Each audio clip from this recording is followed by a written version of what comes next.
आज का हमारे वर्कशॉप का दूसरा दिवस है।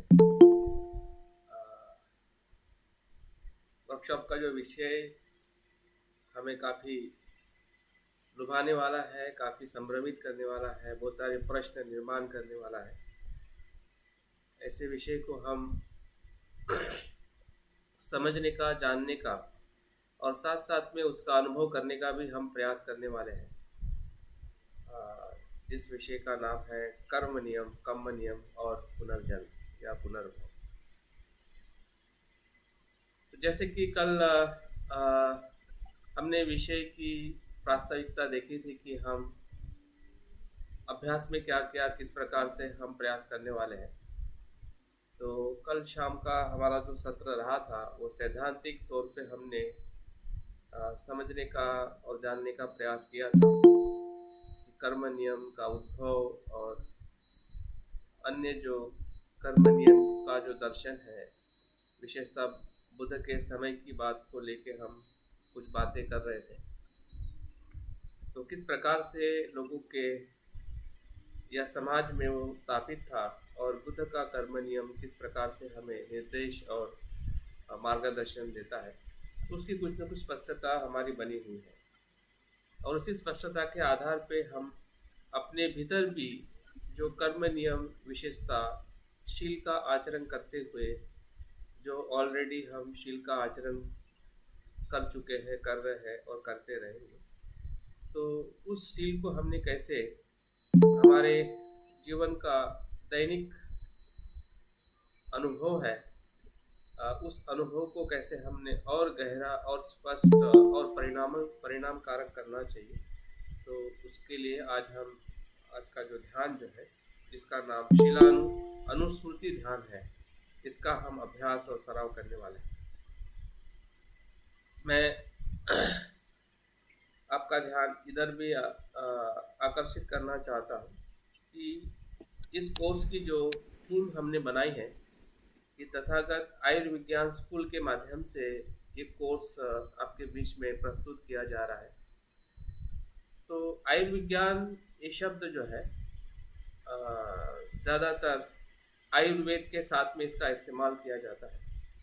तो आयुर्विज्ञान और आयुर्वेद ये दोनों जो दर्शन जो है विशेषता मनुष्य के जीवन और आयु को लेकर या आरोग्य को लेकर, बीमारी को लेकर, हमारा स्वास्थ्य को लेकर ये दर्शन पूरे भारत में प्राचीन समय से लेके आज तक उसका जो विकास हो चुका है और उस दर्शन के तरफ हमारा बहुत कम ख्याल रहता है। विशेषतः जो बौद्ध लोग हैं या बौद्ध अनुयायी हैं, उस आयुर्वेद या आयुर्विज्ञान की तरफ हम कुछ न कुछ अलग दृष्टि से देखते हैं, क्योंकि उसका जो आधार जो है हमें लगता है कि वेद है, पुराण है या हिंदू धर्म का दर्शन है। लेकिन जब मैं उसको अभ्यास कर रहा था और मुझे कुछ बातें पता चली कि वैदिक परंपरा में वेदों की शिक्षा सिर्फ ब्राह्मणों के लिए थी। उनका सामाजिक ऐसा कोई दर्शन नहीं था कि समाज के लिए कुछ आरोग्य का लाभ हो या लोगों का कल्याण हो। उनका खुद का कल्याण और खुद के लाभ के लिए ही उनका सभी दर्शन था और उनका ऐसा कोई शास्त्र ही नहीं था। जब बुद्ध ने अपनी अनुभूति से जो कुछ भी बताया या चार आर्य सत्य के माध्यम से बुद्ध ने जो दुख, शरीर का दुख हो, मन का दुख हो या आध्यात्मिक दुख हो, तो दुख का दर्शन बुद्ध ने ही सर्वप्रथम किया है और बुद्ध को इसलिए महावैज्ञ भी कहा जाता है। तो आयुर्विज्ञान का जो दर्शन जो है बुद्ध से ही या बुद्ध के उपदेशों में ही दिखाई देता है, जो मानव जाति के लिए एक आधारभूत दर्शन, जिसे हम बौद्ध दर्शन भी कहते हैं। लेकिन जब स्वास्थ्य और आरोग्य और आयु की बात आती है, तो बुद्ध ने या बुद्ध के जो अनुयायी रहे हैं, विशेषतः बौद्ध भिक्षु या भिक्षुनियाँ, अगर हम विनय पिटक पढ़ते हैं तो विनय पिटक के अंदर भी एक हमें बहुत बड़ा हिस्सा, जिसे भेषज कहते हैं, कि औषधियों को कैसे इस्तेमाल करना चाहिए, इसका संपूर्ण वर्णन मिलता है। तो हमारा जो बौद्ध दर्शन में से या बौद्ध शिक्षाओं से आया हुआ जो औषधि शास्त्र है, आरोग्य शास्त्र है, उसके प्रति हमारा बहुत कम रुझान रहता है। और हम ज़्यादातर आयुर्वेद को हम इसलिए अपनाते नहीं हैं क्योंकि वो दूसरे दर्शन से आया हुआ है, जबकि आयुर्वेद भी बौद्ध दर्शन से ही प्रभावित हुए होते हुए उसका विकास हिंदू दर्शन में होते हुए हमें दिखाई देता है। क्योंकि उनका जो प्रारंभिक जो वेद जो था, अब सिर्फ ऋग्वेद था, और ऋग्वेद में ऐसे किसी भी प्रकार के स्वास्थ्य को लेकर या आरोग्य को लेकर या मानव जाति के कल्याण को लेकर ऐसा कोई भी उसका दर्शन या सूत्र उनके दर्शन में मिलता नहीं है। यह बौद्ध धर्म का ही प्रभाव रहा है। और जब मैं उसके बारे में और कुछ वर्कशॉप लूँगा तो उसमें मैं उसका सविस्तर जिक्र करूँगा। लेकिन मैं इसलिए इसका जिक्र कर रहा हूँ ताकि हमारा जो ध्यान जो है, जैसे हमारा ध्यान शील पर होता है, ध्यान पर होता है, अभ्यास पे होता है, उतना ही ध्यान हम अपने स्वास्थ्य पे रखना बहुत ज़रूरी है। धम्मपद की गाथा है कि आरोग्यम परम सुख, आरोग्यम पर लाभ। जब तक हमें आरोग्य का लाभ नहीं होगा तो निर्वाण का परम सुख भी हम सही तरीके से उसका हम प्राप्त नहीं कर पाएंगे या उसका हम लाभ नहीं ले पाएंगे। तो हमारा शरीर स्वस्थ तभी रह सकता है जब हमारा मन स्वस्थ हो, और मन स्वस्थ तब रह सकता है कि जब मन किस प्रकार से कर्म करता है, किस प्रकार से वो गतिशील होता है, किस प्रकार से उसका उद्भव होता है, और उस गति को कैसे हमने समझ के उसका अनुसरण करना चाहिए। तभी जाके हमारे जो कर्म के माध्यम से ही हमारा जो आयु है, स्वास्थ्य है, स्वास्थ्य हो सकता है या निरोगी रह सकता है। और हमारी इस निरोगिता में सबसे महत्वपूर्ण जो एक बात मैं आज बता के आगे हम ध्यान का सराव करने वाले हैं, वो है पानी, वाटर, H2O। ये पानी हमारे स्वास्थ्य के लिए कितना महत्वपूर्ण है। जल ही जीवन है, ये हमने अनेकों बार पढ़ा है, सुना है। और हमारे पूरे शरीर में 75% से भी अधिक पानी की मात्रा है। तो पानी की मात्रा अगर हमारे शरीर से 1% भी कम हो जाती है तो हमें प्यास लगने लगती है। अगर 5% कम होती है तो हमें कहीं ना कहीं गलत शरीर में संकेत दिखने लगते हैं, और 20% में हमारा शरीर सांस छोड़ने लगता है और हम मृत्यु के समीप चले जाते हैं। तो पानी कितना हमारे शरीर को महत्वपूर्ण है, और पानी का हमने कब और कैसे इस्तेमाल करना चाहिए ताकि हमारा जो स्वास्थ्य जो है हमारे सही सोच के कारण और बेहतरीन बन सकता है। सही सोच का मतलब ही है कि हमारे पास में सही दर्शन होना चाहिए कि हम पानी क्यों पीते हैं, कैसे पीना चाहिए, और उसका हमारे स्वास्थ्य पे जो स्वास्थ्य जिसे हम शरीर कहते हैं, लेकिन वो शरीर भी मन का ही हिस्सा है, मन का ही वो स्वरूप है, मन से ही हमारा शरीर बना है। जैसे हम प्रतीत समुत्पाद में देखते हैं, संस्कार पच्छाय विज्ञान, हाँ, विज्ञान से ही हमारा नाम रूप बना है, हाँ, और जिस नाम रूप को ही हम अपना शरीर कहते हैं। तो शरीर भले हमें दिखने में या जानने में हमें अलग लगता है, लेकिन उसकी जो सूक्ष्म जो उसकी अवस्था है वो चित्त है, चेतना है और मन है। और ऐसे मन से जब हम अपने शरीर की ज़रूरत को समझते हैं कि पानी जो है ये हमारे स्वास्थ्य के लिए कितना महत्वपूर्ण है, जिससे हमारा जो पचन तंत्र है, हमारे शरीर में ऑक्सीजन का घुलना है, हमारे मुंह में जो भी लार आती है जिससे शरीर भोजन को हम पचाते हैं, या भोजन में से जो भी विटामिन्स है, मिनरल्स है, उसको अलग अलग करने का कार्य है, ये सभी पानी के वजह से ही होता है। तो पानी इसलिए उसको जीवन भी कहा गया है।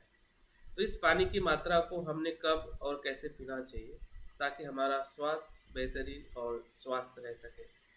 तो इस पानी को हमने सुबह ज़रूर पीना चाहिए, खाली पेट कम से कम 1 से 2 ग्लास गुनगुना पानी, हाँ, ठंडा पानी बिल्कुल नहीं पीना है। ठंडे पानी से हमारे स्वास्थ्य पे पूरी तरह से विपरीत असर होती है, क्योंकि आजकल गर्मी ज़्यादा होने की वजह से हम अक्सर ठंडे पानी की तरफ जाते हैं। बच्चे भी कोल्ड ड्रिंक्स पीते हैं, हम भी गर्मी होती है इसलिए हम ठंडा पी के हमें लगता है कि हमें भीतर से ठंडा महसूस होता है कुछ समय के लिए, लेकिन वो हमारे शरीर के लिए, स्वास्थ्य के लिए बहुत ही हानिकारक है। तो गुनगुने पानी से हमने अपनी सुबह की शुरुआत करनी चाहिए। हो सकता है ये कि घड़े का पानी नहीं पीना चाहिए सर आज आजकल गर्मियों में? हाँ घड़े का पानी हाँ, घड़े का पानी अच्छा है, लेकिन मतलब फ्रिज का पानी नहीं पीना चाहिए ज़्यादा। घड़े का ठंडा रहता है ना, आप कह रहे गुनगुना पीना चाहिए। हाँ हाँ, गुनगुना है तो बेहतरीन है, लेकिन घड़े का पानी भी नेचुरल इस मौसम में सही है, जो मौसम चल रहा ठीक। है। ठीक है, लेकिन जितना गुनगुना पानी हो उतना स्वास्थ्य के लिए और बेहतरीन है, जो हमारे अनेक प्रकार की बीमारियों को भी वो अपने आप नियंत्रित करता है। पानी में अगर सुबह आप उसमें थोड़ा शहद है या नींबू डाल के भी पी सकते हैं, ताकि हमारे शरीर का वजन है नियंत्रित हो सके, या हमारे भीतर जो कुछ भी कोलेस्ट्रॉल हो या कोई भी चीज़ टॉक्सिन्स हो उसको वो रिमूव कर सकती है। तो सुबह का पानी हमारे स्वास्थ्य के लिए बहुत ही तंदुरुस्त और महत्वपूर्ण पानी है। उसके बाद भोजन के पहले और भोजन के बाद हमने तुरंत पानी नहीं पीना चाहिए। इससे भी हमारा डाइजेशन सिस्टम पूरी तरह से बिगड़ जाता है, और दिन भर जितना प्यास आए उतना पानी पीना चाहिए। अगर प्यास नहीं है तो पानी को हमने कंज्यूम नहीं करना चाहिए।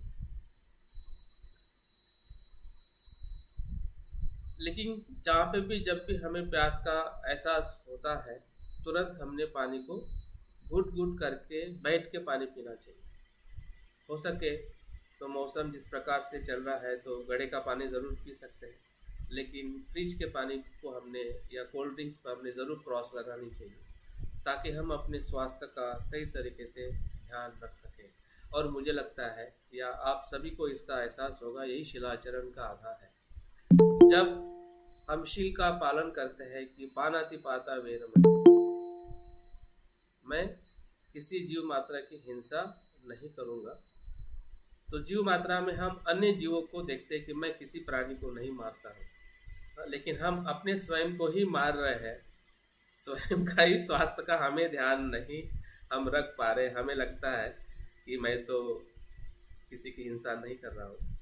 तो शिलाचरण जो है बहुत ही सूक्ष्म अनुभव है, जब हम छोटी छोटी बातों को, विशेषता खान पान और हमारा जो रोज का व्यवहार है, वैसे शिलाचरण या नैतिकता शुरुआत होती है, जो हमें विनय पिटक के अंदर अनेक जो नियम बने हैं, इसी के आधार पे नियम 227 नियम का जो हमें एक संकलन मिलता है, तो इसी के लिए ही बना हुआ है। तो हमने भी अपने शील को और परिशुद्ध करने के लिए या शील का और गहरा अनुभव लेने के लिए हमने उसके जो डिसिप्लिन है या उसके जो अनुशासन जो है, जहाँ से हम अपने स्वास्थ्य को बेहतरीन और स्वास्थ्यपूर्ण रख सके, ताकि हम दीर्घायु बने, क्योंकि दीर्घायु होना ये अपने आप में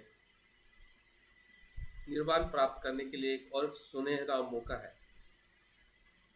जितना हमारा आयुष्य दीर्घायु बनेगा रहेगा, उतना ही हमें ज़्यादा अवसर मिलेगा इसी जन्म में कि हम श्रोतापन या निर्वाण के पद पे हम अपने आप को अग्रसर कर सकें।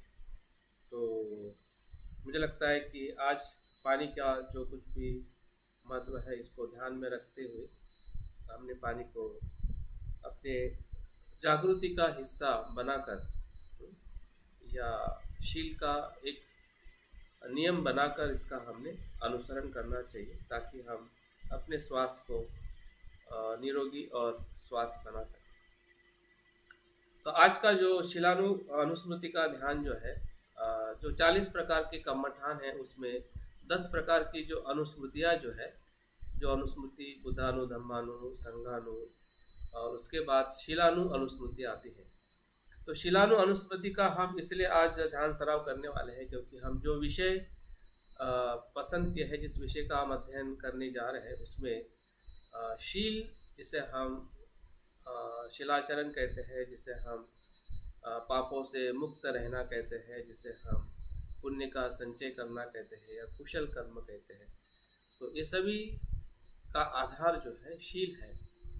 शील ऐसी भूमि है जिसमें सभी गुणों का विकास होता है, और शील एक सुरक्षा है, शील एक संरक्षण है। जब हम शील का इस ध्यान के माध्यम से चिंतन करते हैं, मंथन करते हैं, उसका गहरे चित्त के भीतर में जाकर अ, उसका संशोधन करते हैं, उसको अनुभव करते हैं, तो शीलाचरण हमारा और ज़्यादा मजबूत और विकसित होने लगता है। आजकल हम शिलाचरण जो कर रहे हैं उसके पीछे दो दो प्रेरणा है। एक तो सामाजिक प्रेरणा है कि समाज शील का पालन कर रहा है, जो बौद्ध समाज है, कि हमने हिंसा नहीं करनी चाहिए, चोरी नहीं करनी चाहिए। तो सामाजिक प्रेरणा एक बाहर की प्रेरणा है, एक दूसरे को देख के हम, क्योंकि मनुष्य प्राणी जो है अनुसरणशील प्राणी है, सामाजिक प्राणी है, कि हम लोगों को देखते हैं और हमें भी लगता है कि वो कर रहा है तो हमने भी वो शील का पालन करना चाहिए। तो सामाजिक जो एक प्रेरणा है, सामाजिक भय जो है, सामाजिकता का जो एक स्तर है, उसके स्तर पे ही हमारा अधिकतर शिलाचरण या नैतिकता को हम जीवन जी रहे हैं। दूसरा है जो हम क्राइम इसलिए नहीं करते हैं या बुरा हम इसलिए नहीं करते हैं या शील का भंग इसलिए नहीं करते हैं कि हमें कानून का भी डर है। तो कानून जो कॉन्स्टिट्यूशनल जो नीति नियम है कि हमने किसी की हिंसा, चोरी और व्यभिचार नहीं करना चाहिए, तो वो भी कहीं ना कि हमारे शिलाचरण को एक प्रेरित बल है और हम उस प्रकार से शील का पालन कर रहे हैं। लेकिन बौद्ध धर्म या बौद्ध अनुयायी या सच्चा जो बौद्ध उपासक है, शील का पालन नैसर्गिक खुद की प्रेरणा से करता है। हम इसलिए शिलाचरण करते हैं कि कोई मेरे साथ दुर्व्यवहार करता है तो मुझे दुख होता है, और उस अनुभव से जब हम दूसरे को भी देखते हैं कि मेरे दुर्व्यवहार से दूसरा प्राणी, दूसरा मनुष्य अगर दुखी होता है, ऐसा मैंने व्यवहार नहीं करना चाहिए, वही शिलाचरण है। तो उस शिलाचरण को हमें इस अनुस्मृति के माध्यम से समझना है, देखना है, ताकि हम अपने कर्म को, कर्म नियम को हम अपने प्रेरणा से या स्वयं के जिम्मेदारी से हम जी सके। कर्म क्या सिखाता है कि आप या हम सभी मनुष्य अपने कर्म के लिए हम स्वयं जिम्मेदार हैं। अगर हम दुखी हैं क्योंकि हमारे कर्म उसी अनुसार हमने किए हैं या करते हैं, अगर हम सुखी हैं तो हमारे कर्म हमने उस प्रकार से किए हैं या कर रहे हैं।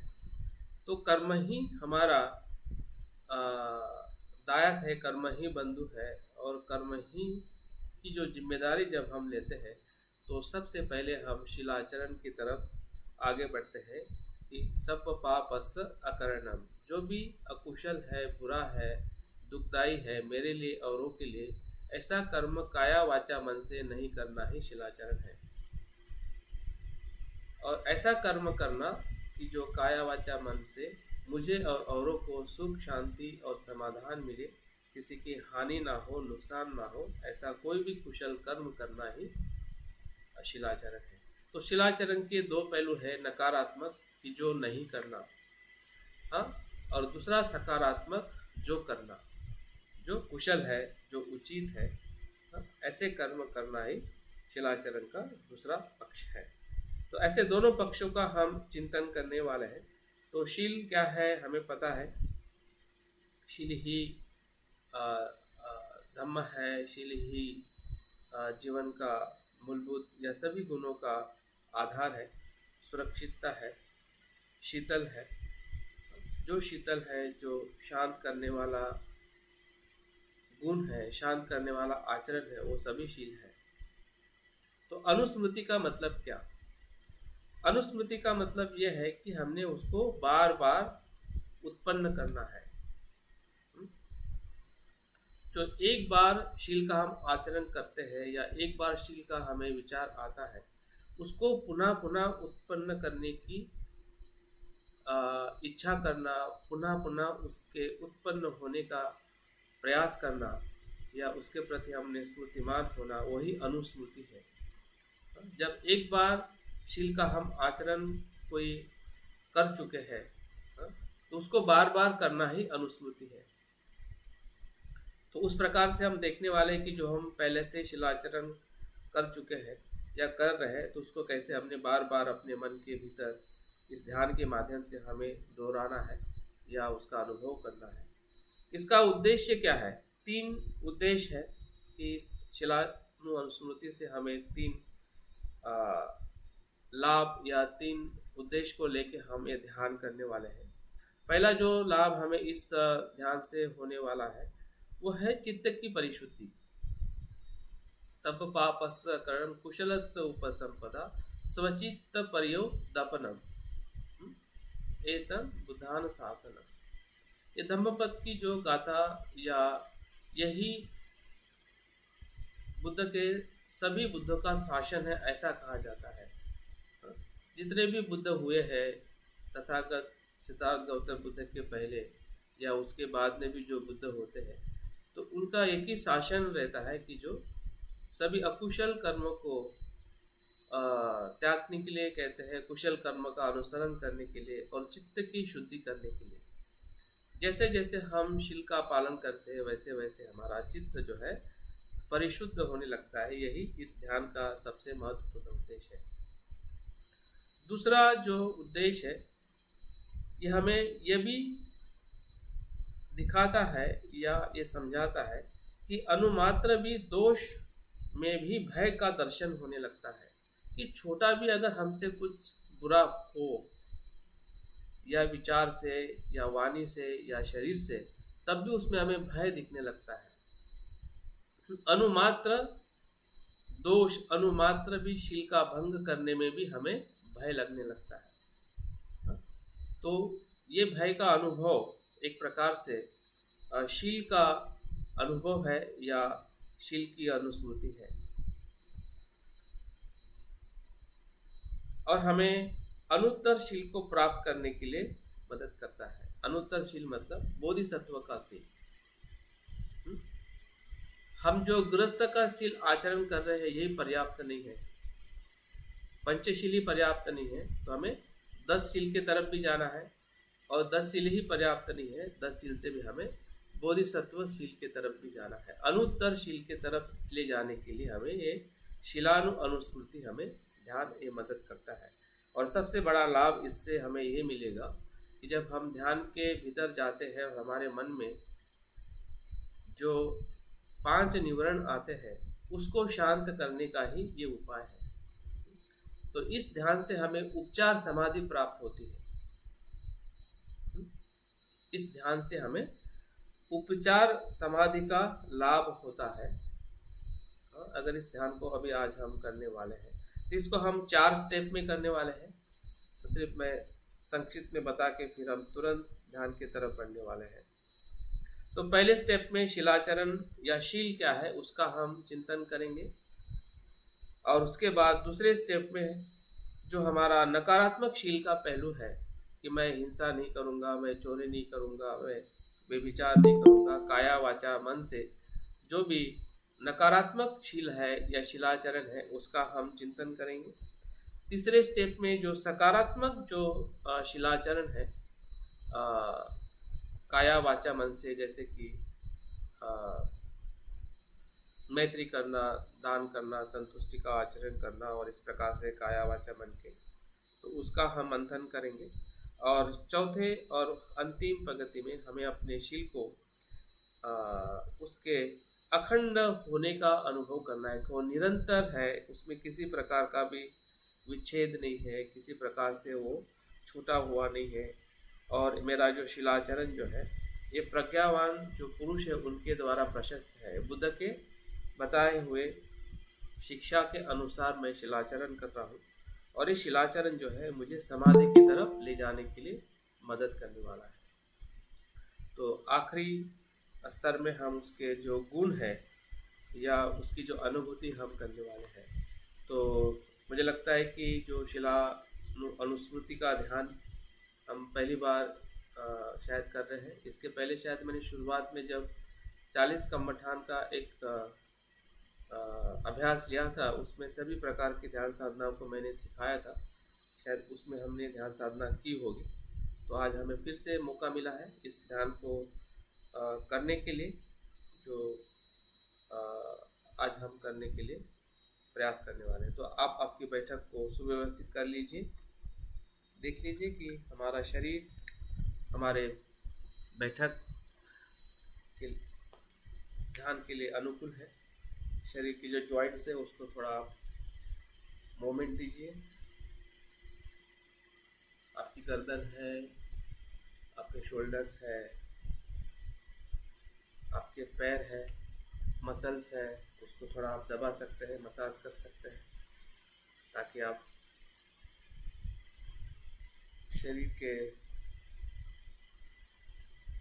बाह्य अनुभव और आंतरिक जो अनुभव है उसको हम महसूस कर रहे हैं। वेदनाएं हो रही है, तनाव मुक्त का अनुभव हम ले पा रहे हैं, और धीरे धीरे आंखें बंद करते हुए ध्यान की पूर्व तैयारी करनी है।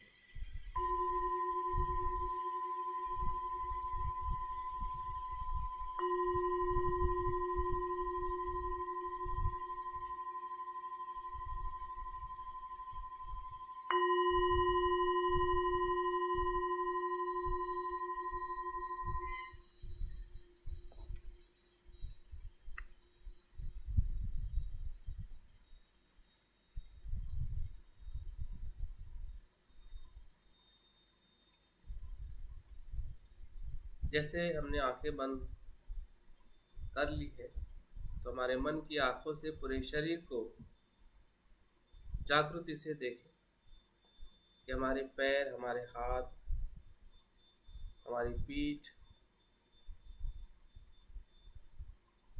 हमारा पेट, हमारे दोनों हाथ, उंगलियां, हमारा सर, जो भी हमारे शरीर के अंग है वो सभी तनाव मुक्त है, सुखद ध्यान की अवस्था में बैठे हैं।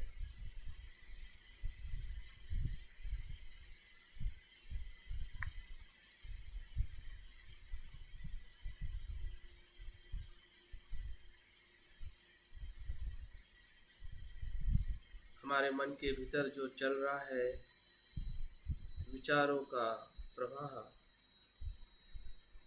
धीरे धीरे उसे भी हम देख पा रहे हैं, शांति से, ध्यान से, जागृति से। आने वाले विचारों का प्रवाह आ रहा है, चले जा रहा है।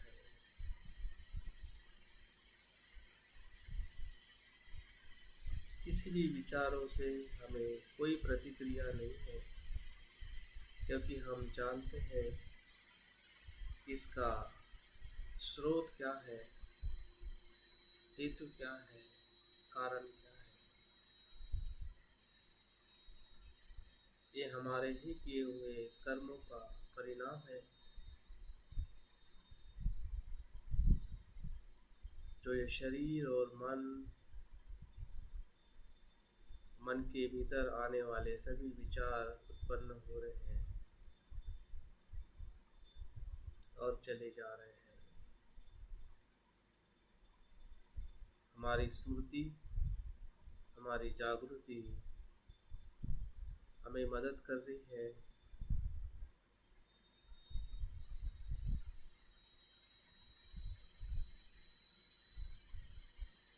कुछ विचार कुशल है, कुछ विचार अकुशल है,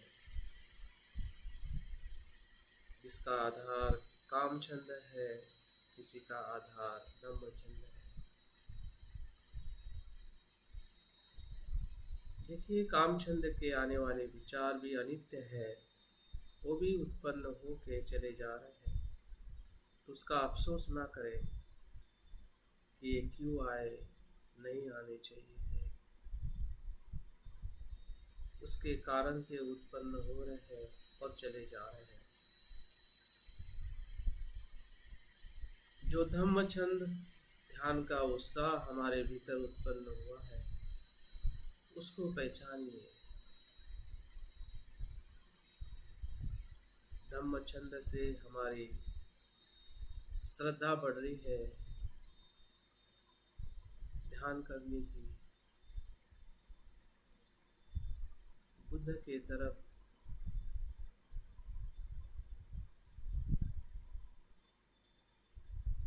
धम्म के तरफ, संघ के तरफ हमारा मन आकर्षित हो रहा है।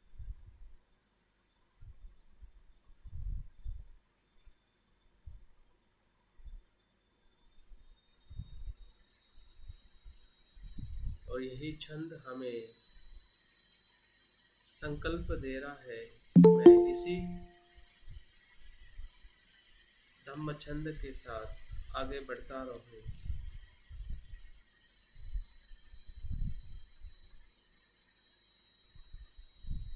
हमारा संकल्प ध्यान का है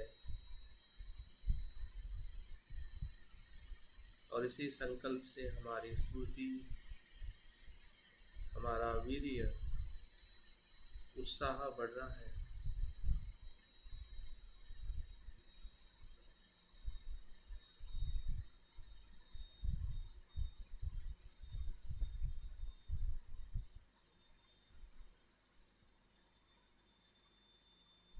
हमारा शरीर और मन ध्यान के लिए एकाग्र है, एक रूप है।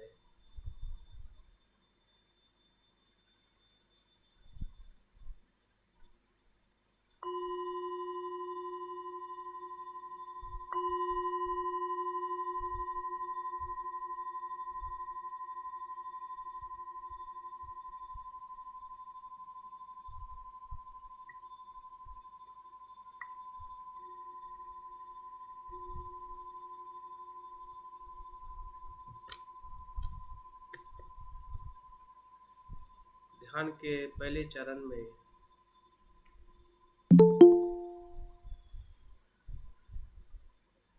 हम प्रवेश कर रहे हैं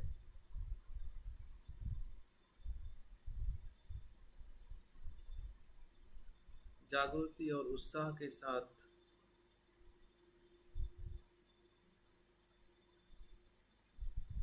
हम अपना ही रूप अपने सामने हम संदर्शन कर रहे हैं।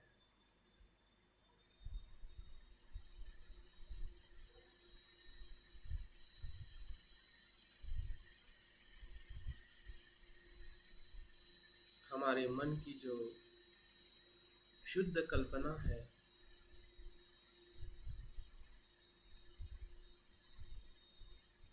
मन की जो शक्ति है, उस शक्ति का पूरी तरह से इस्तेमाल करें।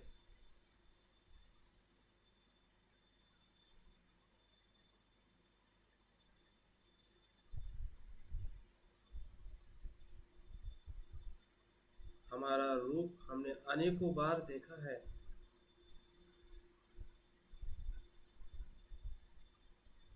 और उसी रूप को मैं अपने मन से, जागृति से, मेरे ही मन के सामने एक शुद्ध ऐसे कमल पुष्प पर विराजमान हुआ है। जो कमल पुष्प मेरे मन के शुद्धता का प्रतीक है, शील का प्रतीक है।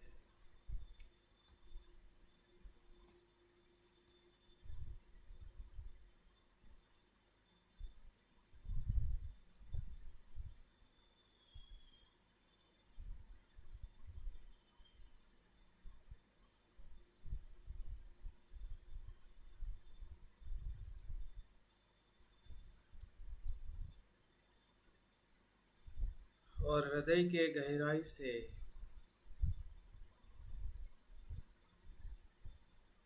और जागृति के साथ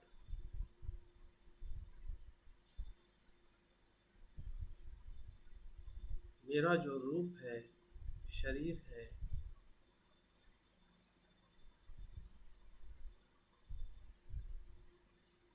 मेरे भीतर जो मन है,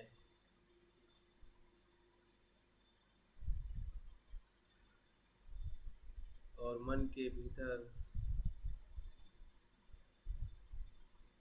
जो शील है, शील का अर्थ बुराई से, अकुशलता से,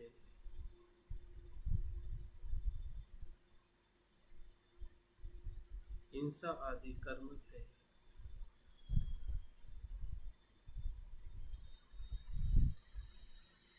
दूर रहने का भाव, नहीं करने का भाव,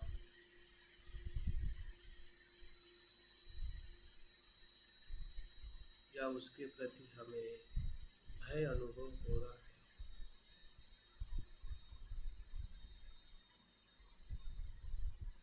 यही शील है।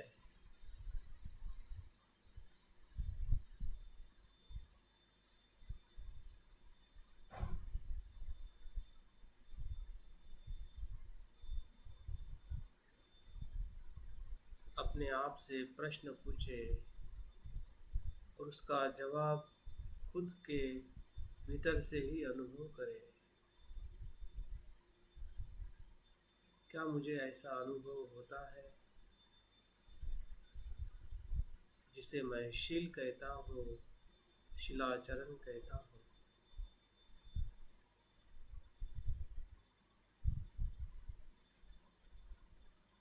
जब जब भी हम शील का अनुभव करते हैं, तब तब हमें यह अनुभव होता है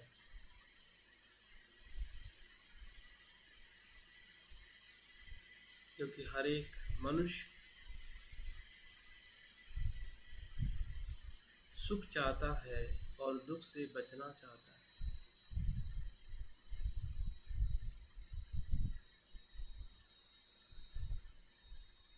और यही शील का आधार है। ना स्वयं की हानि करना, ना औरों की हानि करना ही शील है। देखिए, हमारा हृदय उस शिलाचरण का अनुभव कर रहा है जो हमारे हृदय में है। वही मन के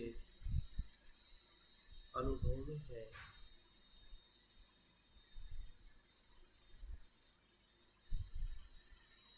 और जो मन में है वही हृदय है।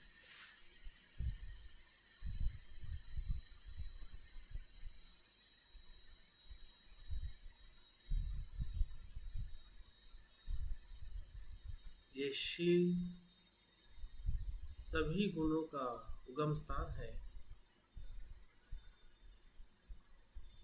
जो भी हम कुशल गुणों का संचय करते हैं, वो सभी शील का ही आधार है।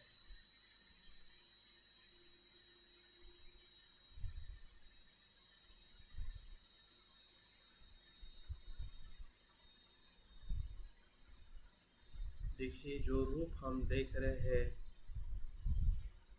उस रूप के भीतर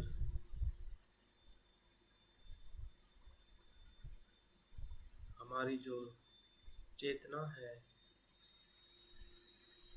उस चेतना का अनुभव हमें हो रहा है।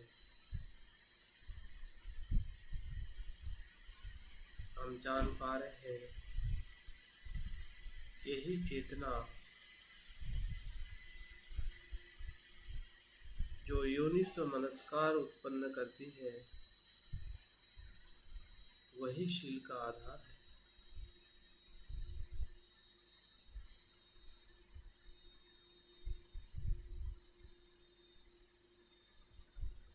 उत्पन्न होने वाले विषयों को योग्य प्रकार से देखना।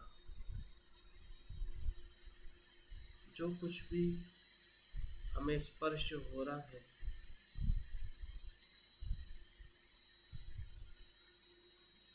पांचों इंद्रियों से और हमारे मन के इंद्रियों से सभी विषयों को हम सही योग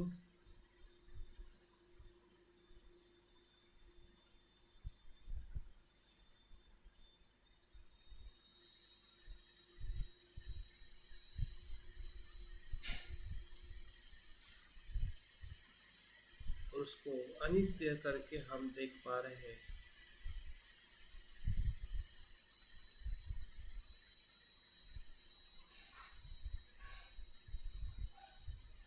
वही योनिसो मनस्कार हमें शिलाचरण की प्रेरणा दे रहा है। वही शील है जिसमें चेतना शुद्ध है, अनित्यता का बोध ही चेतना की शुद्धता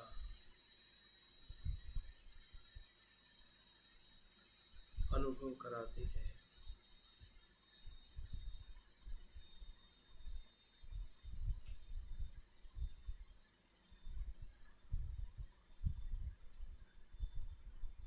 और उसी का आचरण शिलाचरण है। विद्या के साथ किया हुआ आचरण शिलाचरण है। बोध के साथ, जागृति के साथ किया हुआ आचरण ही शिलाचरण है। इसलिए बुद्ध को विद्याचरण संपन्न कहते हैं।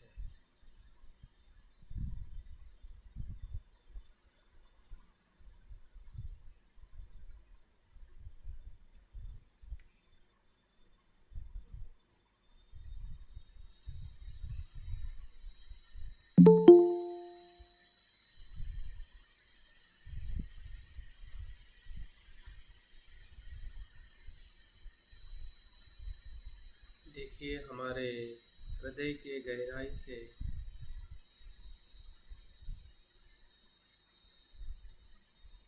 जो हमें अनुभव हो रहा है, उसी अनुभव से हम अपना स्वयं का संदर्शन कर रहे हैं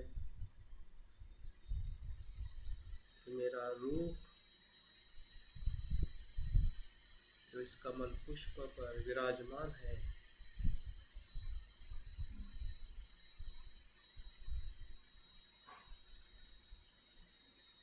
उसमें जो चेतना और शील है,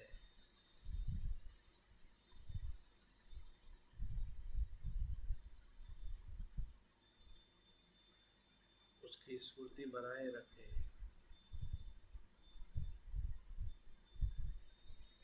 बार बार उसका अनुभव करें, चिंतन करें।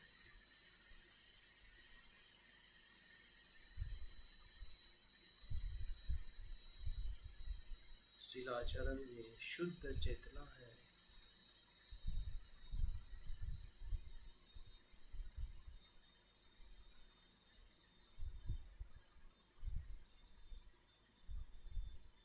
जो ना स्वयं को ना औरों को हानि पहुंचाता है।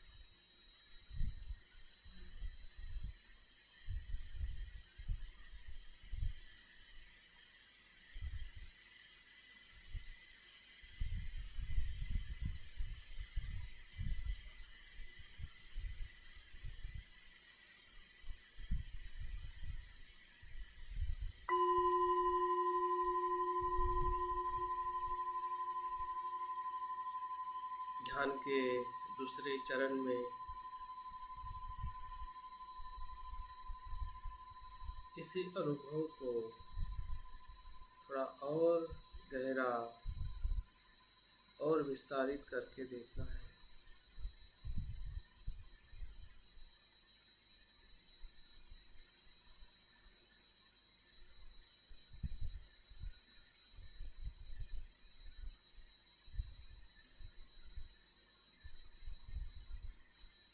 जो नकारात्मक शिलाचरण है, सब पापस अकर्णम, जो कुछ भी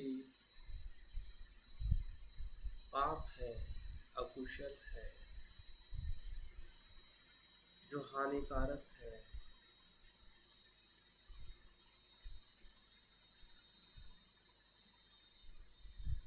मेरे लिए और सभी के लिए, ऐसे सभी कर्म नहीं करना, वही नकारात्मक शिलाचरण है।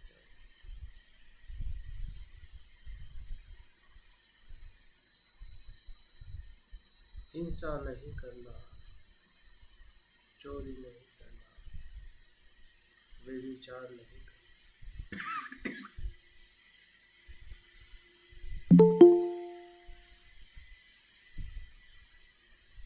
ये हमारे काया का शिलाचरण है। देखिए, हमारे हृदय से हम उसे अनुभव कर रहे हैं। जब से हम शील का आचरण कर रहे हैं,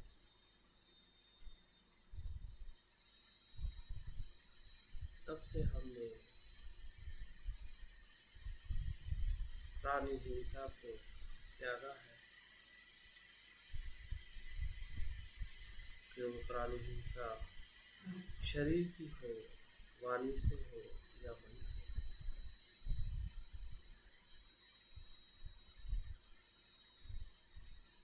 अगर नहीं त्यागा है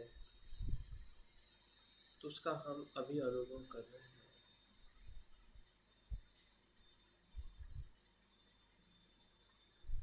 और त्यागना इसलिए संभव है क्योंकि वो अनित्य है। अनित्य देख के जब हम शिलाचरण करते हैं, वही योनिसो मनस्कार है, वही शुद्ध चेतना है।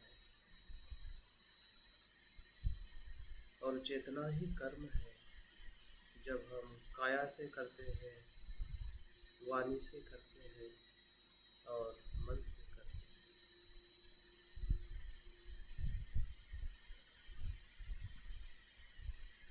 देखिए, जैसे जैसे हम हमारे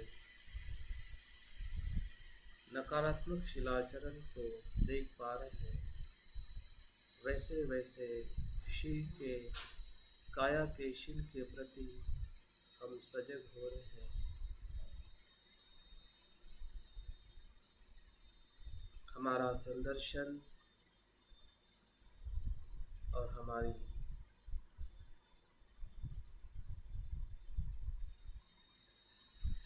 चेतना और शुद्ध हो रही है। हमारी काया निरोगी हो रही है, स्वास्थ्य हो रही है, क्योंकि इसी चेतना से किए हुए अकुशल कर्म जो अयोनिसो मनस्कार से हम करते हैं, उसी के कारण हमारे शरीर में बीमारी, रोग और अनेक प्रकार से दुखी होते हैं। अभी हम योनिसो मनस्कार से शील को देख पा रहे हैं, इसलिए सभी बीमारियां शरीर की नष्ट हो रही है।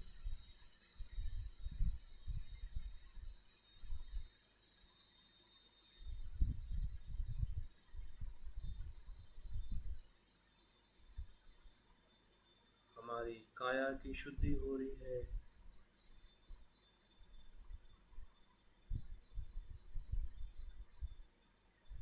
वैसे ही वाणी के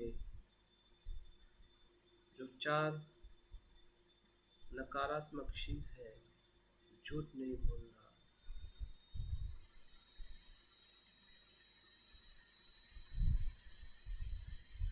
कठोर नहीं बोलना,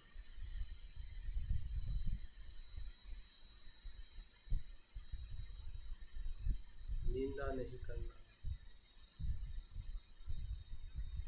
व्यर्थ बड़बड़ नहीं करना, ये चारों शीलों को भी हम वाणी के शील में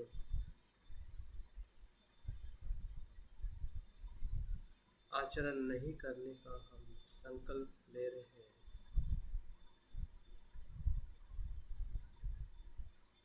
और देख रहे हैं कि हमारा ये आचरण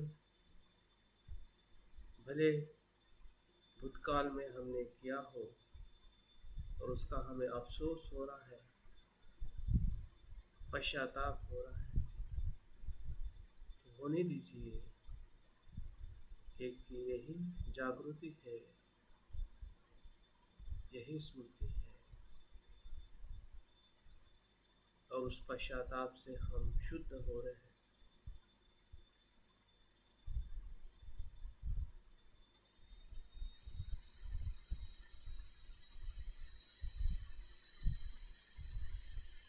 क्योंकि इस क्षण में हम बदल रहे हैं, बदलने का संकल्प कर रहे हैं। इस वाणी के शील का मैं अनुसरण करूँ।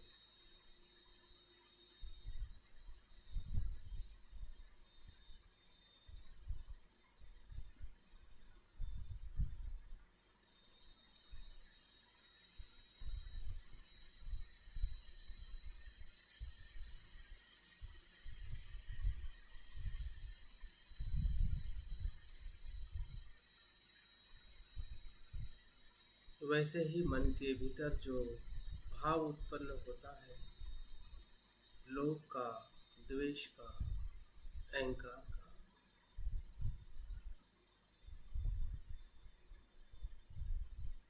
उसे भी हम देख पा रहे हैं और उसे भी हम छोड़ रहे हैं, क्योंकि वो अनित्य है।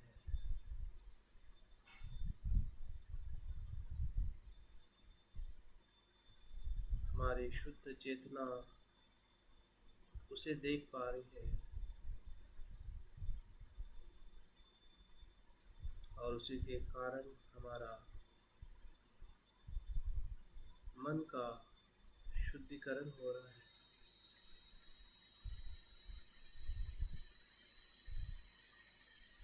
भले कितना ही द्वेष हो, लोभ हो, फिर भी वो अनित्य है।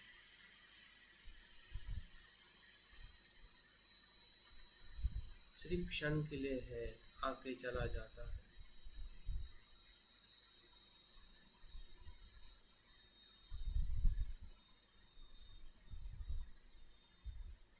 उसके प्रभाव में हम आ जाते हैं और हम उसे नित्य मानते हैं। वही अयोनिस मनस्कार है,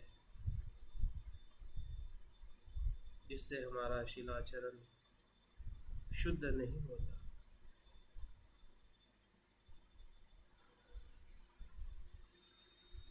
उस भेद को हम समझ पा रहे हैं स्मृति से, विद्या से, चिंतन से।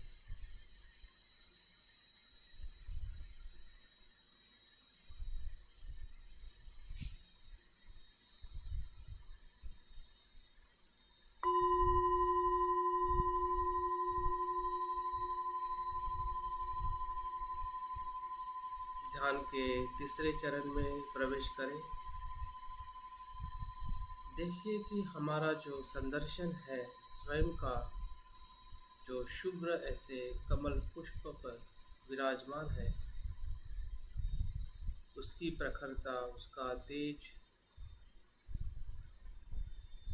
उसके भीतर जो बुद्ध होने की क्षमता है,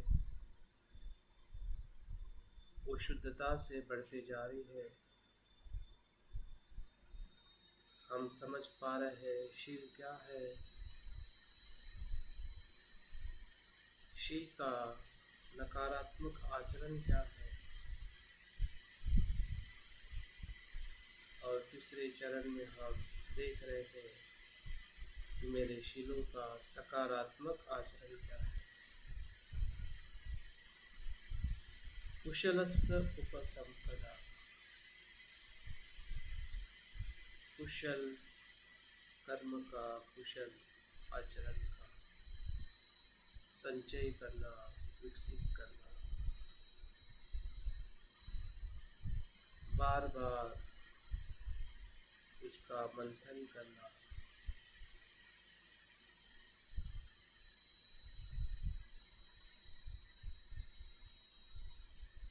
इसका आधार भी हमारा योनिसो मनस्कार है,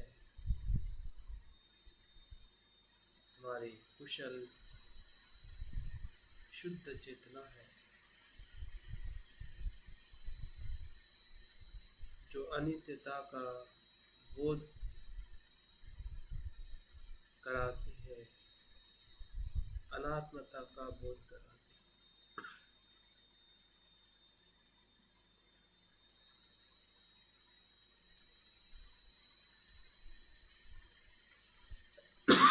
देखिए, हमारे भीतर जो काया के कर्म है उसका अवलोकन करें कि अभी तक जो कुछ भी हमने दान का कर्म किया है, मैत्री का कर्म किया है, संतुष्टि का आचरण किया है,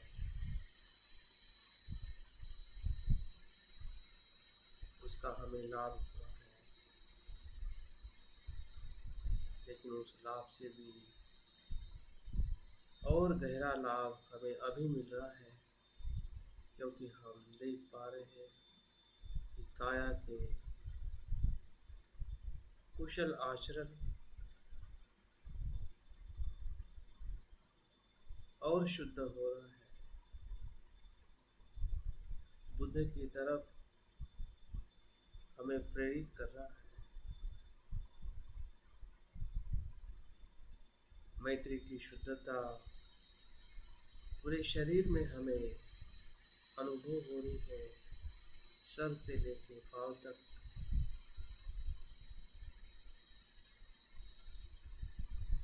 हर एक पेशी में मैत्री ही मैत्री है।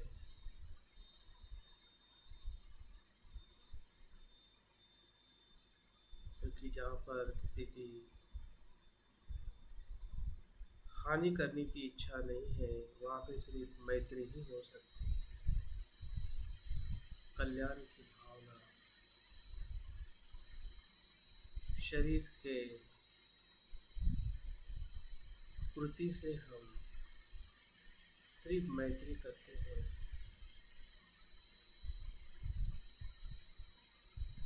मैत्री से शरीर का शुद्धिकरण हो रहा है,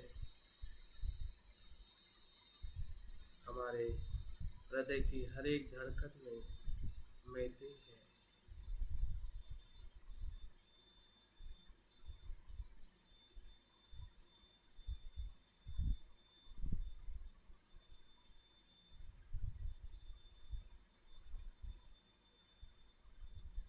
क्योंकि हम देख पा रहे हैं कि संसार में सभी जीव अनित्य है, और जो अनित्य है उससे मुझे कैसे बैर, कैसा द्वेष हो सकता है। सिर्फ मैत्री है।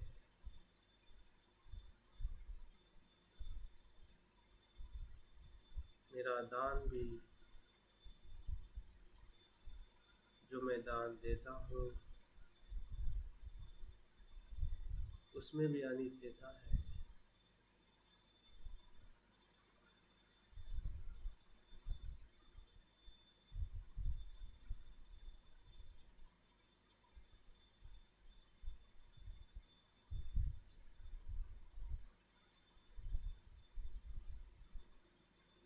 संतुष्टि ही मेरा धन है, समाधान ही मेरा धन है।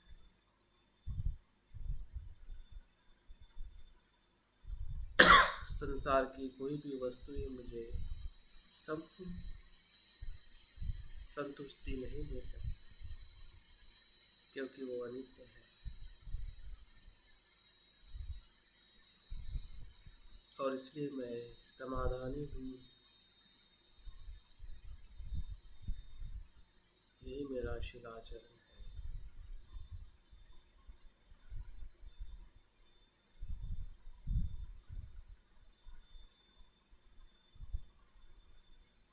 देखिए, पूरा शरीर शांत मैत्रीपूर्ण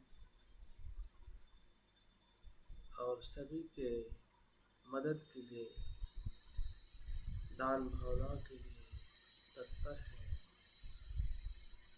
खुला है।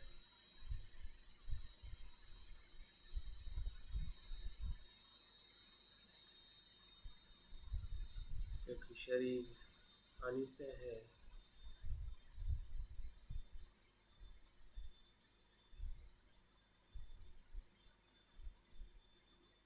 और जो अनित्य है वो ना मैं हूँ ना मेरा है,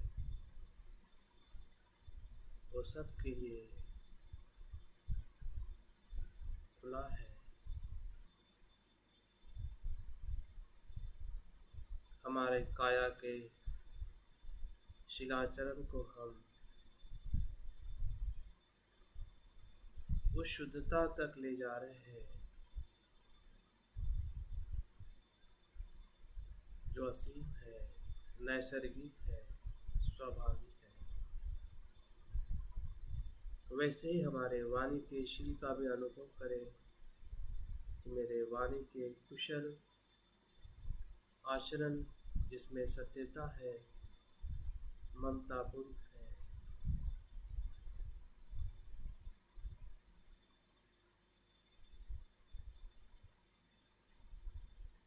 अर्थपूर्ण है, सुसंवादित है। अगर कहीं नहीं दिखाई दे रही है तो अभी हम अनुभव कर रहे हैं।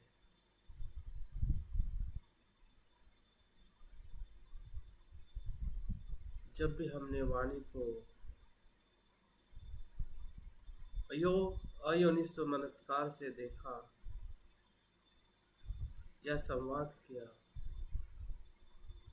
वही हमारे दुख का कारण है। लेकिन जैसे ही हम अपने संवाद को या इस वाणी को देखते कि वो अनित्य भाव है, तो वहीं पे हमारे शुद्धिकरण अनुभव हो रही है।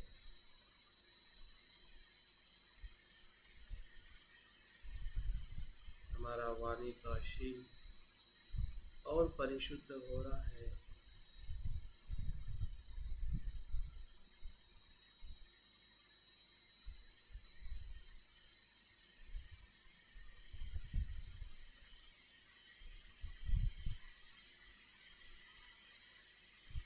वैसे ही मन के कुशल शील को देखते हैं जिसमें अनासक्ति है, जिसमें करुणा है और प्रज्ञा है। यही कुशल मन का कर्म है जो क्षण प्रति क्षण विकसित हो रहा है। हमारी अनासक्ति इसलिए बढ़ रही है क्योंकि हम अनित्यता से मन को देख रहे हैं।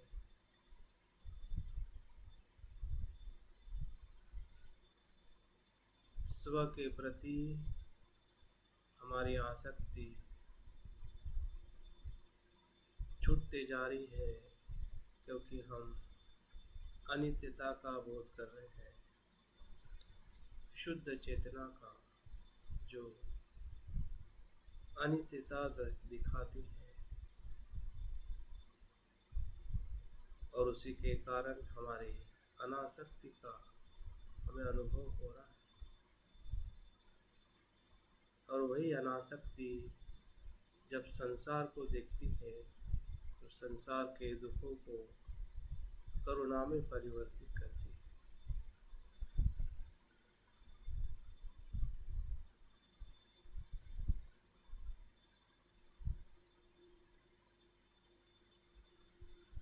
और इसलिए वो संभव होता है क्योंकि प्रज्ञा से हम अनित्यता को देख रहे हैं।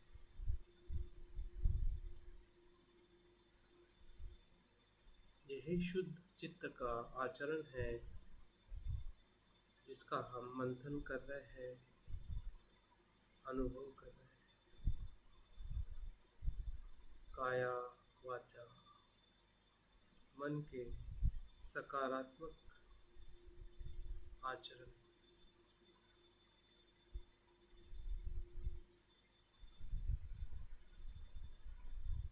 जिससे हमारा संदर्शन और शुद्धता की तरफ जा रहा है।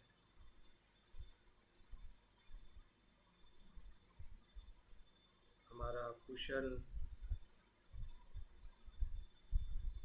शिलाचरण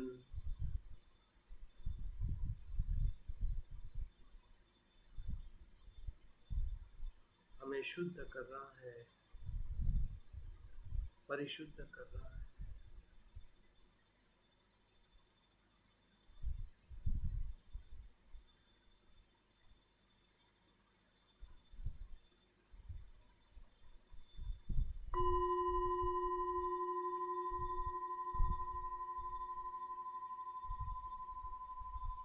ध्यान के चौथे और अंतिम स्तर में हम प्रवेश कर रहे हैं।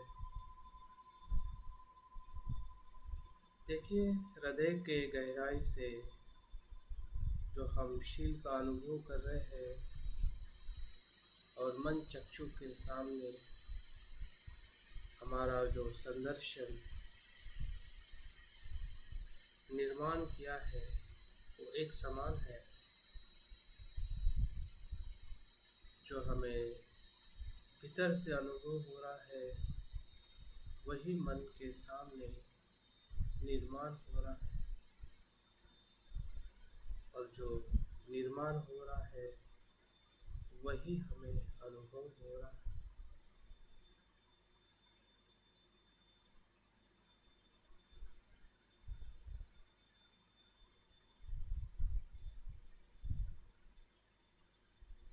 क्योंकि मन दोनों प्रकार से देखता है, अनुभव के तौर पे और कल्पना के तौर पे।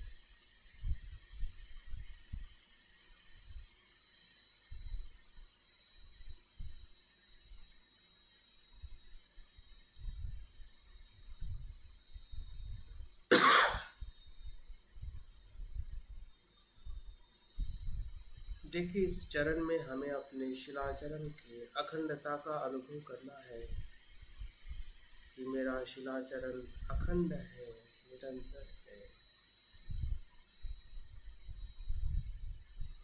इस क्षण से लेकर बुद्धत्व तक, या जब से हम शिलाचरण करते आ रहे हैं तब से लेकर, अगर जहाँ कहीं हमारा खंड भी हुआ होगा तो हम सजग हुए हैं, पाप देशना की है और संकल्प किया है कि हम उस शील का भंग फिर दोबारा नहीं करेंगे। और इस कारण वो अखंड है, निरंतर है।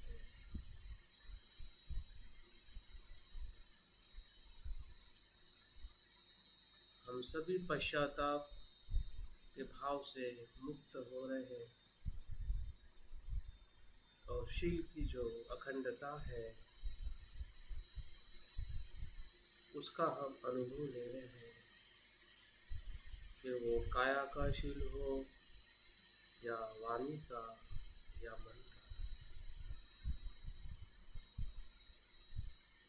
तीनों केंद्र हमारे शरीर और हमारे मन में ही है।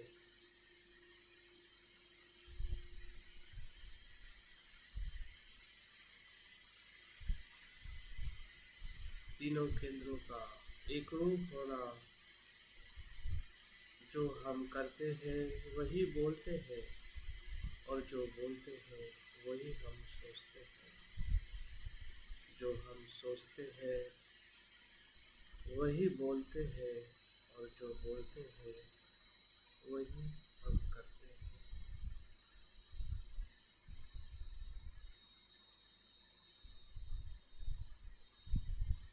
तीनों आचरणों की एकरूपता वही अखंडता है।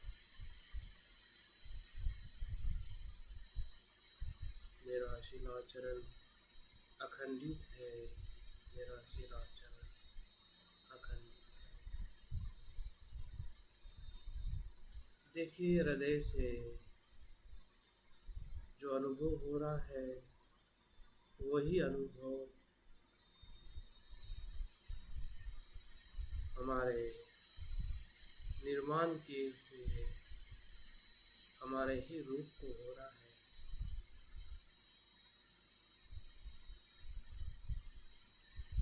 हम सुन रहे हैं, देख रहे हैं, महसूस कर रहे हैं कि मैं शीलवान हूँ, मेरा शिलाचरण अखंडित है। काया, वाचा और मन के द्वारा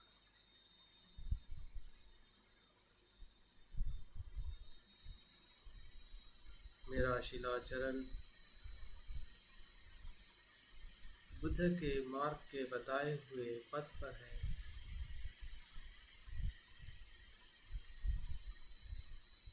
मेरा शिलाचरण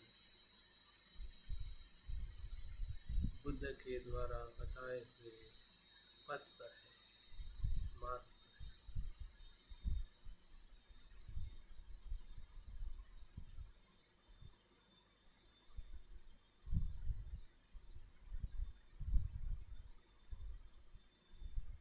मैं शुद्ध हो रहा हूँ, मेरी काया शुद्ध हो रही है, मेरी वाणी शुद्ध हो रही है, मेरा चित्त मन शुद्ध हो रहा है।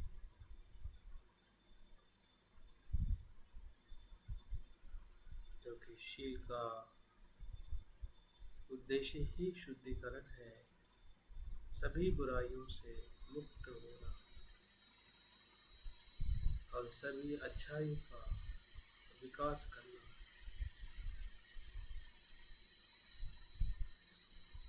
यही शिलाचरण है।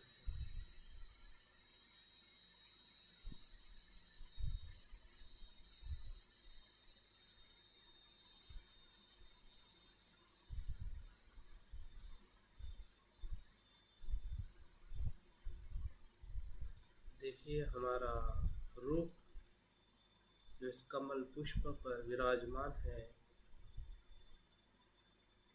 वो शुद्धता में परिवर्तित हो रहा है। हमारी काया शील की काया हो रही है, जिसमें मैत्री है, शांति है, करुणा है, अनासक्ति है, प्रज्ञा है।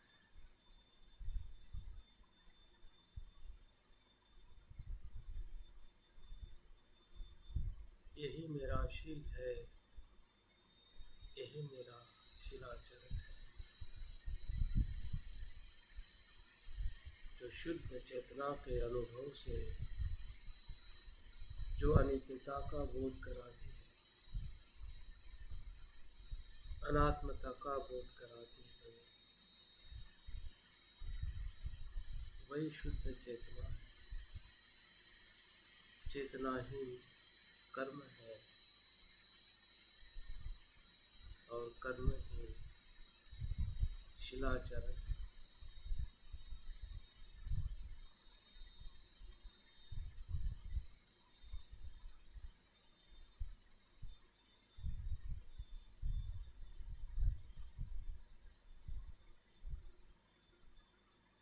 संपूर्ण शीलवान व्यक्ति का चरित्र हमारे भीतर और हम उसके भीतर समाविष्ट हो चुके हैं।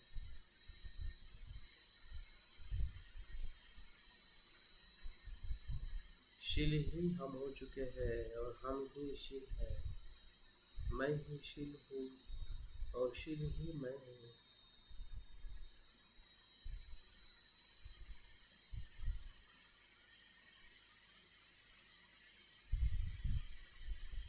जो सभी को शांति, सुख और आनंद देने वाला।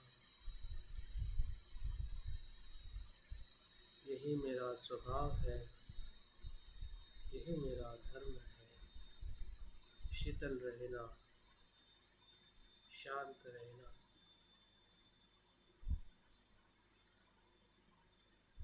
भीतर में बाहर, काया वाचा और मन से।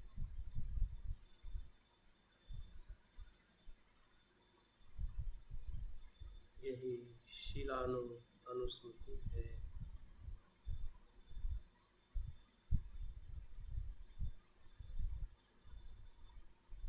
जिससे हमें उपचार समाधि का अनुभव हो रहा है। सभी प्रकार की निवरण शांत हो चुके हैं।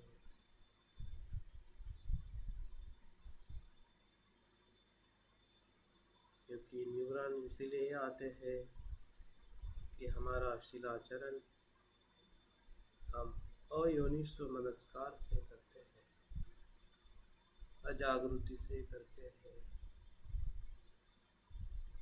अभी हम जागृति से कर रहे हैं, देख रहे हैं,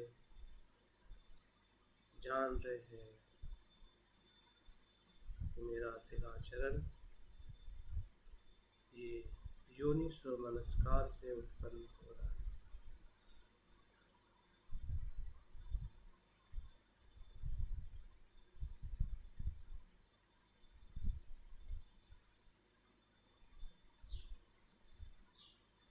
क्षण प्रति क्षण निरंतर।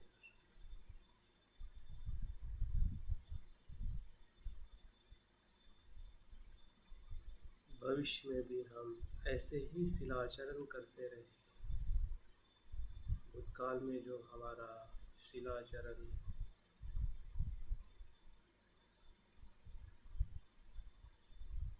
नहीं हुआ हो तो पश्चाताप कर कर, पाप देशना कर कर उससे हमें शुद्ध हो जाना है। अफसोस नहीं करना, चिंता में नहीं, क्योंकि वो अनित्य है।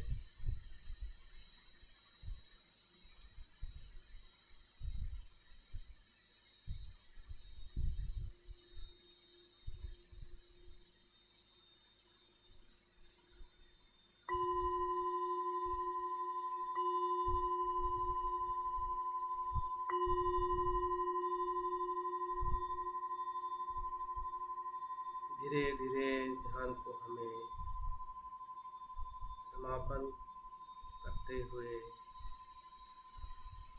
अवलोकन करना है, परीक्षण करना है कि जो हमें अनुभव हुआ है उस अनुभव को जैसा है वैसा ग्रहण करें।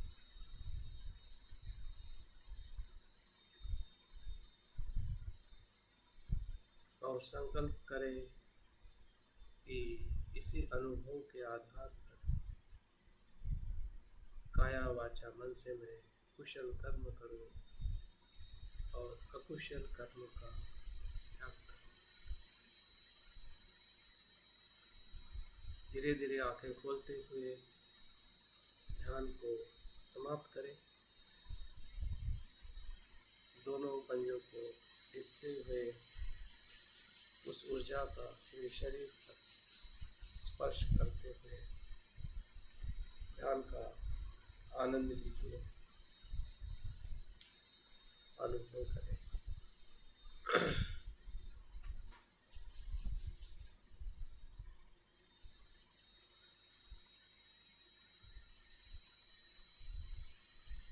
तो बहुत बहुत धन्यवाद आज के इस ध्यान में बने रहने के लिए। हो सकता है कि किसी को ध्यान काफ़ी अच्छा रहा होगा, किसी के लिए नया होगा, लेकिन जो समय आपने बिताया है वो निश्चित ही हम सभी के लिए, आपके लिए उपयोगी है और प्रेरणा देने वाला है। बहुत बहुत धन्यवाद। जय हिंद। कोई बात अगर करना चाहता है अपने अनुभव को, तो एक दो लोग बात कर सकते हैं और बाकी लोग अपने ग्रुप में उसका शेयरिंग कर सकते हैं।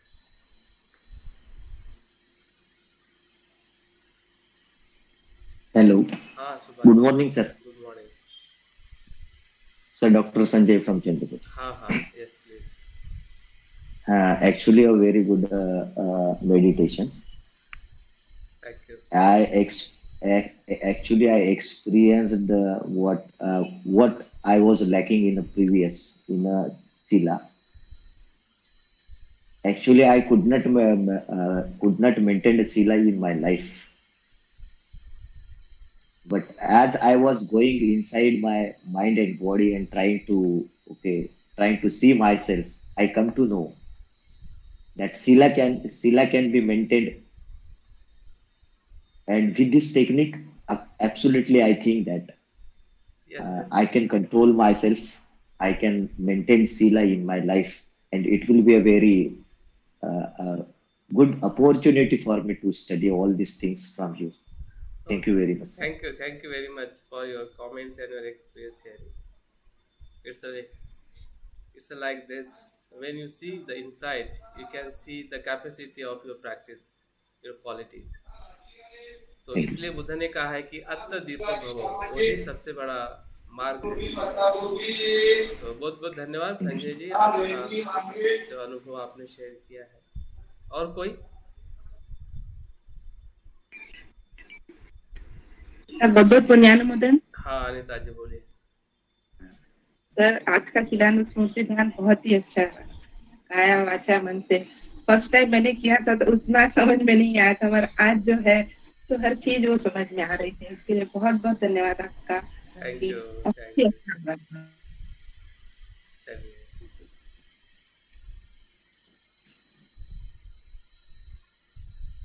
ये जो 4 स्टेप बताए थे सर, इसमें जैसे 3 मैंने ये नोट भी किए हैं, लेकिन चौथा वो मिस हुआ। क्या है वो? पहला वाला जो हाँ हाँ नहीं, नकारात्मक सील है एक, सकारात्मक सील को देखना है, और इसकी अखंडता हाँ हाँ, उसके ये देखना है। हाँ वो चौथा है। और पहला आपने मिस किया है, पहले में शील क्या है उसको देखना है, सील क्या है?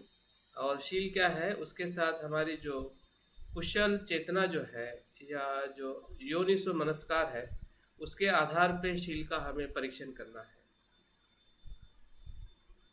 और उसके बाद फिर पहली स्टेप, दूसरी स्टेप, तीसरी और चौथी स्टेप करनी। ठीक है, और कोई लास्ट वन? ठीक है, तो चलिए फिर हम हाँ पद्मजा। हाँ, गुड मॉर्निंग सर। जय भीम, जय भीम। पुण्यानुमोदन, जय भीम। सर मुझे है ना, मैं अपने आप को, कोई तो बीच में बोल रहा है सर। हाँ आप बोलिए। हाँ, हाँ मुझे एक्सपीरियंस ऐसा आ रहा था कि सर ऐसा डर के वजह से शायद मैं कुछ बुरा नहीं कर सकती, ऐसा लग रहा था। और अपने आप को ऐसा कुछ कमल पुष्प में अपने आप को ऐसा बहुत अच्छे पोजीशन में देख रही थी मैं, कि ऐसा व्हाइट वस्त्र पहनी हुई बहुत अच्छे खुश हूँ, ऐसा लग रहा था सर। और खुद को ऑब्जर्वेशन कर रहे थे, तो जब वो कोई भी कर्म करने से मुझे बहुत डर लगता है, डर के मारे मैं कुछ भी नहीं कर। अकुशल कर्म करने से डर लगना चाहिए, कुशल कर्म करने से अच्छा, हमें हाँ, निर्भयता आनी चाहिए। दोनों अलग अलग बात ऐसा है। लग रहा था सर। हाँ हाँ, अच्छी बात है। अगर अकुशल कर्म करने से अगर भय लग रहा है तो अच्छी बात है, वो हाँ सर, सकारात्मकता है। भाई हाँ थैंक यू सर, अच्छा लग रहा था। अच्छा हुआ सर आज का ध्यान, ऐसा नया ध्यान कुछ करने लगे तो कुछ बहुत बड़ा नया कुछ तो भी ऐसा अनुभव होने ऊर्जा लगे। या उम्मीद आती, अनुभव भी आता है Good, और good. खुशी भी लगती है जैसा। ठीक है, थैंक यू। हाँ पूनम हेलो हाँ हाँ पूर्णिमा नहीं हाँ, बोलिए बोलिए। हाँ सर, जय भीम जय सर. भीम, जय भीम। सर मी बोलू शकते का 2 मिनिट? हाँ हाँ बोला, 1 मिनिट बोला. 1 मिनिट का फक्त. पण प्रश्न मोठा होता आणि गहन होता सर. हाँ हाँ ऍक्च्युली मी फॅमिलीमध्ये आहे. सर्व फॅमिली मेंबर्स आहे माझ्यासोबत. सर, हाँ बोला. तर काय झालं, मी काल सांगितलं ना जुजू वारले म्हणून. हाँ हाँ हाँ हाँ